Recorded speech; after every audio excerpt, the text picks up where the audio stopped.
Jake Lihakasi Jirongo. I am Zez's son, and I'm here to read the eulogy. So let me begin. Today, we gather not merely to mourn the passing of a man, but to celebrate the life that was lived boldly, fully, and without apology. We gather to honor Cyrus Shakalaga kwa Jirongo, a scion of the Tiriki, son of Kenya, a father, a brother, a builder, and a kingmaker, and a force of nature. Cyrus Jirongo was born on the 21st of March 1961 in Virembe village, Shamahoho of Tiriki in Hamisi, to the late Paul Jirongo Shakalaga and Selina Ikonanga Jirongo. He was the 11th child in a family of 13, raised in a home grounded in Christian faith, discipline, and enduring belief in hard work. Growing up on the edge of the forest block in Lumakanda, he learned early the values that would define him for life's responsibilities: generosity, courage, and a natural instinct to lead. As a boy watching the heavy transit trucks rambling down towards the Kipkaren River Bridge, Cyrus imagined himself at the wheel of those mysterious machines, in control of power and movement. It was an early sign of a mind drawn to a scale and possibility from a young age. It was clear that he was not meant for small things. His ambition was never quiet or concealed. It was bold, visible, and determined. His early education at Lumakanda DEB Primary School, followed by Mangu, instilled discipline and confidence. But it was equally evident that his education would not be confined to classrooms alone. Immediately after high school, Cyrus made a defining choice. He entered the world of business. Entrepreneurship summoned him not as an option, but as a command, and he answered without hesitation. He understood markets intuitively. Where others feared risk, he saw opportunity. He built, expanded, failed, and rose again, and built bigger. In the early 1990s, he transformed Kenya's real estate landscape by pioneering affordable, spacious housing for middle class. At the time, such a thing was revolutionary. Hazina Estate, Saika Estate, Kemri Estate, and Ongatarangai stand today as a physical monument of his vision.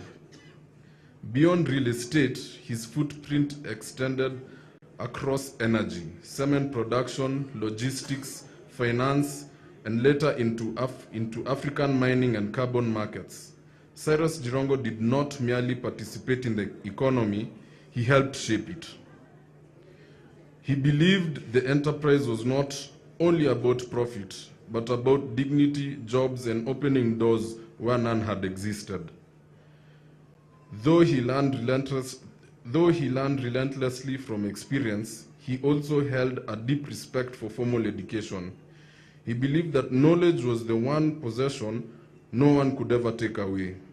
Later in life, he returned to the classroom, earning a higher national diploma in management from Cambridge University and an executive MBA from Jomo Kenyatta University of Agriculture and Technology.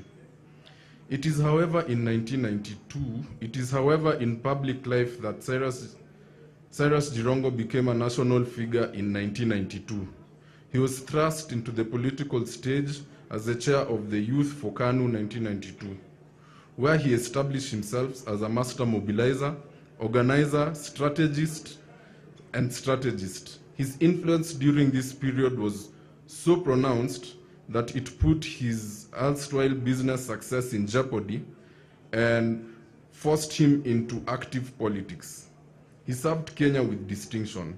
As a chairman of AFC Leopards, a member of parliament for Lugari constituency for 2 non-consecutive terms, as a secretary for internal relations of KANU and a minister of rural development in parliament and cabinet. He believed leadership was practical work, connecting households to opportunities through roads, schools, clinics, water, power, and markets. A little told story is about how at the height of the post-2007 election violence, he rode on a black Mamba bicycle, persuading his constituents to take internally displaced persons. Even when his election's ambitions did not yield victory, he never retreated from public life. Cyrus believed that leadership was not about winning once, but about standing up every time. He founded and led political parties out of deep conviction, believing fiercely in federalism, economic empowerment, and dignity for ordinary Kenyans across the nation. For his service, he was awarded the Order of Golden Heart of Kenya, EGH, one of the nation's highest honors. Yet, those who know him best will tell you that titles mattered less to him than impact. His proudest legacy was not office, but people, students whose education he paid for, families he supported, enterprises he backed, and businesses he rescued, and communities he uplifted. His role in championing the growth of Masinda Muliro University of Science and Technology remained a lasting gift to Western Kenya and the nation.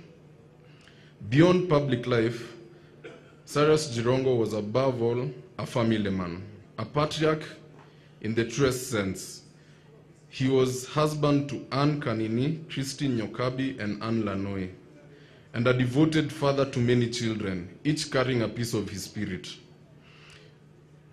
To them, he was not a politician or tycoon. He was simply dad. Loud, loving, demanding, generous, and present. He celebrated their victories loudly, corrected them firmly, and believed in them relentlessly. His multicultural children speak of a man who taught not through lectures but by example, a man who believed in courage, discipline, forgiveness, and laughter. His presence filled rooms, his humor disarmed tensions, his voice carried authority. He gave freely, sometimes too freely, but always from a place of love. To his siblings, Cyrus was more than a brother. He was a pillar, a shield, a provider, and a pathfinder. He carried his family with him, and he rose, never forgetting where he came from, never abandoning those behind him in life as in death. He remained the center that held many together. Cyrus Jirongo lived as he was, authentic and unapologetic. He spoke his truth, he took risks, he failed publicly and rose again every time. He believed fiercely in possibility. He loved deeply and gave generously. Today, Kenya has lost a political giant. Western Kenya has lost a son. His family has lost her husband, a father, a brother, and a protector. But loss is not the final word of Cyrus Jirongo's story. He leaves behind something stronger than absence. He leaves legacy. Legacy in the lives he transformed, legacy in the courage he passed on, legacy in children who carry his name and his fire. His voice may be silent, but his impact still speaks. His life was full, his race is run, and his legacy endures. Thank you very much. Thank you too. Let's give him a good hand clap for leading us in the eulogy.